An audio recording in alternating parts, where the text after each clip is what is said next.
Hello, it's Friday. I'll get the day right today, right? It's Friday. End of a week, end of a busy week for some of you, a strange week for some of you, but here we are.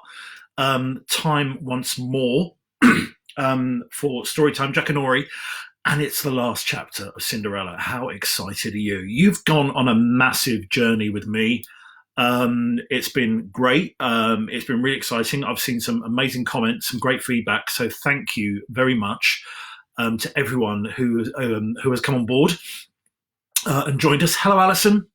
Hey, Josh. So, like I said, please do write down your comments, give me a feedback, interact, ask me questions, whatever you want. This is your time. And it's our Friday for the next sort of like 10, 15 minutes while we wrap up the story of Cinderella. So here we go. High tech as always.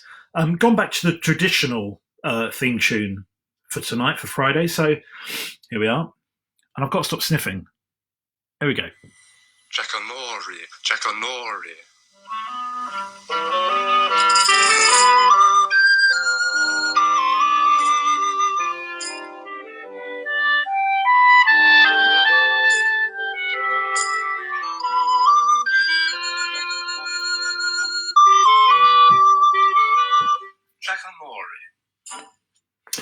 There we go. Okay, so Cinderella. Here we are, the final chapters. As we know, over the last couple of nights, Russ was very excited. Hey, Jackie, happy Friday. As you know, Cinderella has been to 2 balls so far, and now it's her 3rd ball. She knows, in terms of the rules, that she has to be back by midnight, right? The prince is rapidly falling more and more in love with her. Every time she dances with him, he says, "This is my partner." The wooden shoes, chopping in and out of those. The last time she left them outside, she was running down the road, really distraught. And we left her getting prepared for the getting prepared for the next chapter. So here we go. On the evening of the 3rd ball. 3 balls, remember, the prince got 3 balls. Cinderella's fairy godmother appeared as soon as the ugly sisters had left. When her godmother had touched her with a magic wand, Cinderella found herself in a gown which was more splendid and more magnificent than any she had yet had. Oh, it was made of silver and gold lace which shimmered as she moved. On her feet were golden slippers. Diamonds sparkled at her throat, and her golden hair was held high by a dazzling diamond tiara. Cinderella was so delighted that she hardly knew how to thank her godmother. "Enjoy yourself, my dear," said her godmother, "but do not forget the time."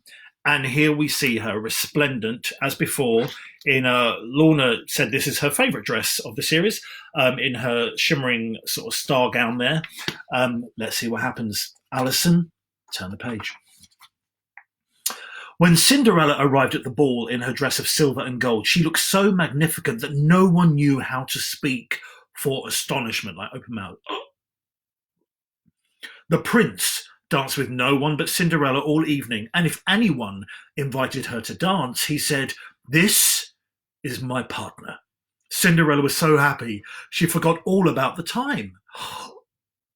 Suddenly, the clock began to strike 12. Cinderella was terrified she would find herself in the ballroom in her old grey dress. She rushed out of the door in such haste she lost her slipper.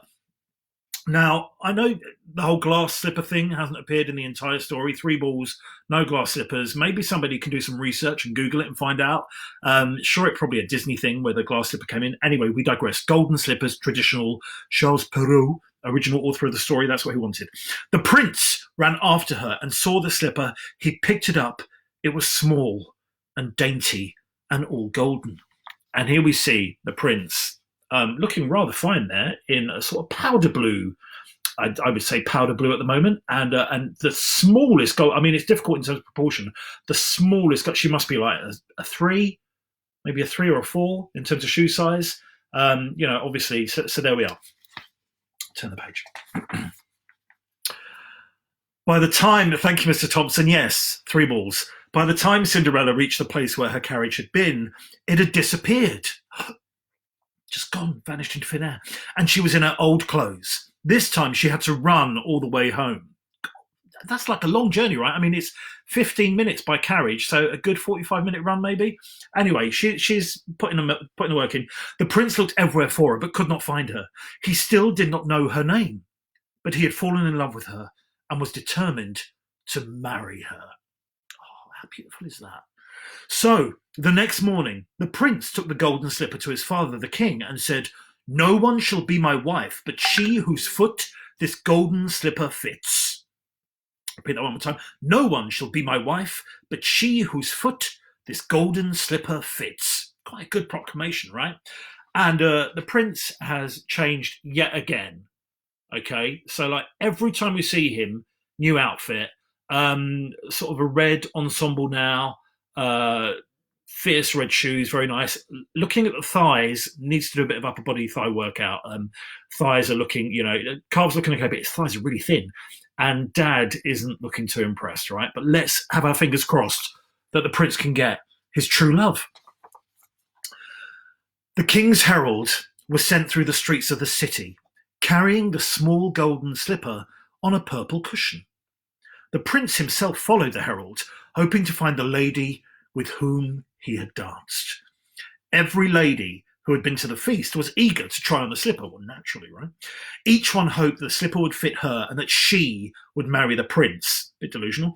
Many ladies tried to squeeze their feet into the slipper, but all their feet were too large, as we know, for such a dainty, small golden shoe.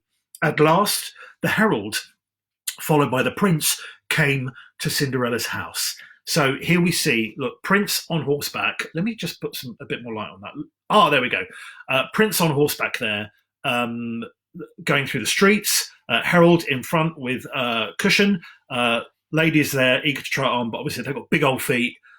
Can't fit into dainty shoes. Big old feet ladies there. Let's see what happens. Let's just turn that light. That's not very flattering for a man of my age. Turn the page, Alison. Each of the ugly sisters were determined to squeeze her foot into the tiny slipper so that she could marry the prince.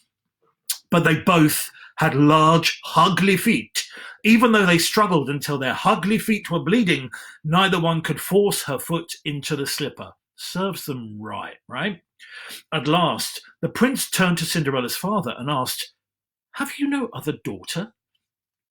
"I have one more," replied the father, "but she is always in the kitchen."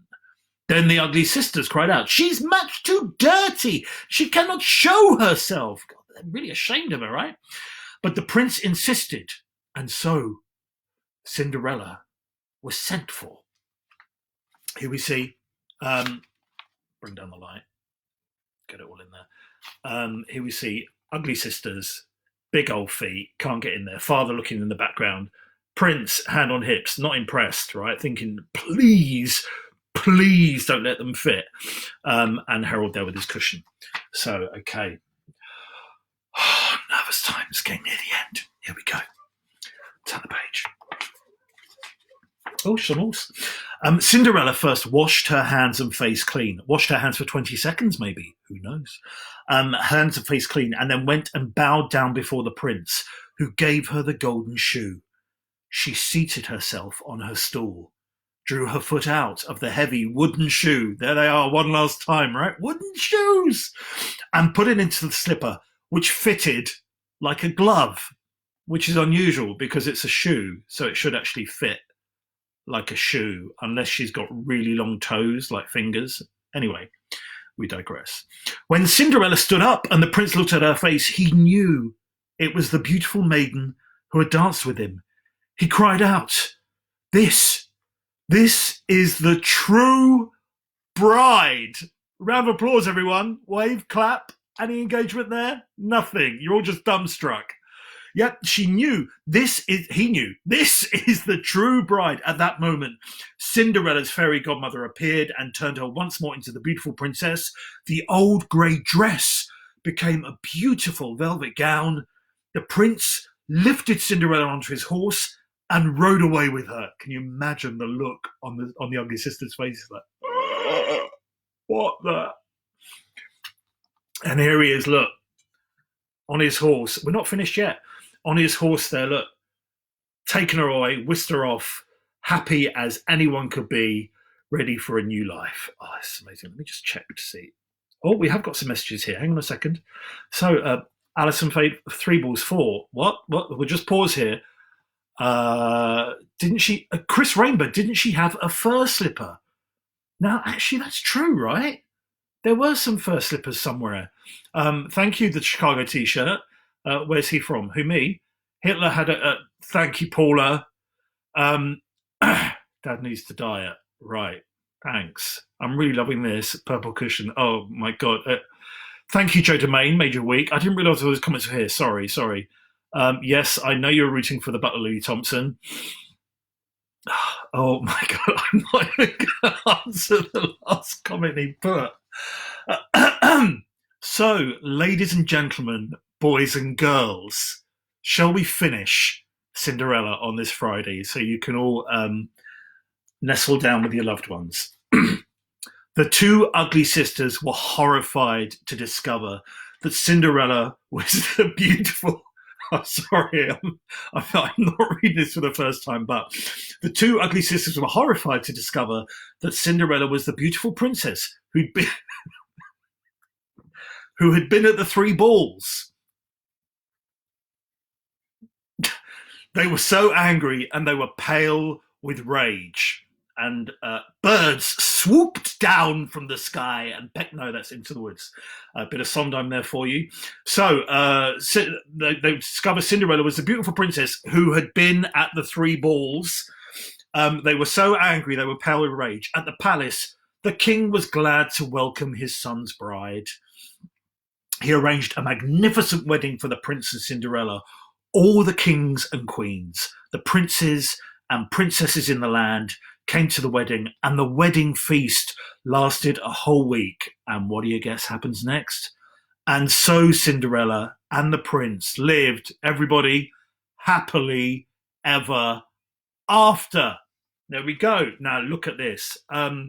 Quite a sort of change in feel. She goes for like a slimline sort of like silhouette for the wedding. He's got his powder blue out, which is interesting because he wore it to the ball.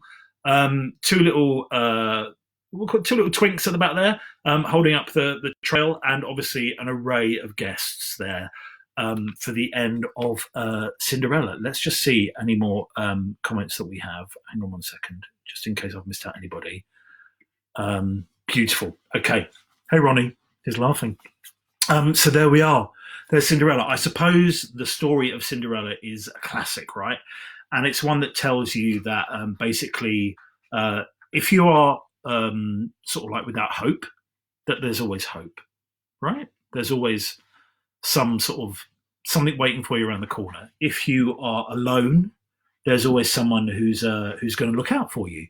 And so, I think we all need a bit of magic at the moment in our lives. So, so thank you so much for joining me. I hope you've enjoyed it. I'm going to carry on. Might as well, next week.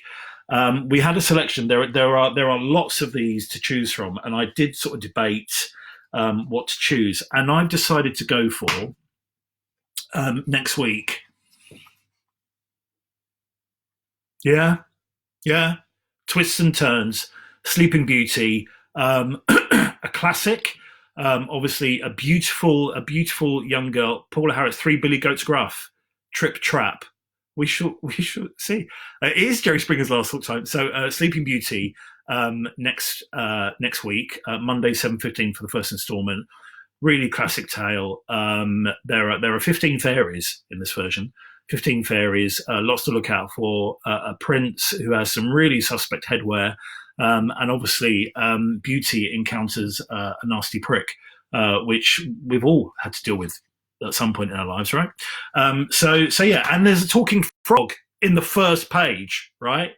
And a talking frog in the first page. So yeah, Sleeping Beauty. So thank you for everybody for joining. It's been great. You've kept me happy and smiling and beaming. And have a wonderful Friday and a great weekend. And I'll see you all on Monday. Cheers, guys. Love you all. Bye-bye. bye. And here we go, the awkward bit where I try and like close off and hit the wrong button and pause it and